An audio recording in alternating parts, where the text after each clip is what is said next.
सन 1971 में Stanford university के basement में एक टेस्ट स्टार्ट हुआ। दरअसल ये एक साइकोलॉजिकल टेस्ट था जिसे 2 हफ्ते चलना था, लेकिन ये केवल 6 दिन ही चला और 6 दिन के बाद इस पर रोक लगा दी गई।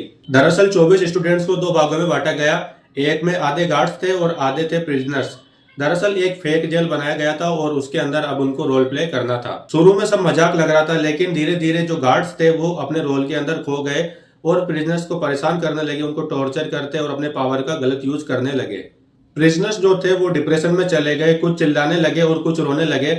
और फिर जो 6 दिन हुए उसके बाद तो उनको तुरंत ये जो है टेस्ट बंद करना पड़ा। इस साइकोलॉजिकल टेस्ट से एक चीज तो क्लियर होगा कि जब इंसान को पावर मिलती है और उसकी अकाउंटेबिलिटी खत्म हो जाती है, तब इंसान का जो अंदर का अंधेरा चेहरा होता है वो बाहर आता है।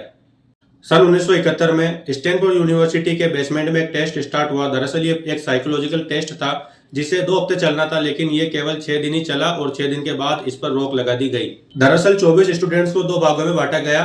एक में आधे गार्ड्स थे और आधे थे प्रिजनर्स।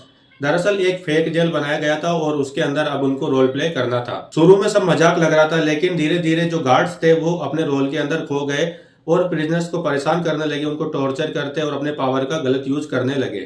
प्रिजनर्स जो थे वो डिप्रेशन में चले गए, कुछ चिल्लाने लगे और कुछ रोने लगे।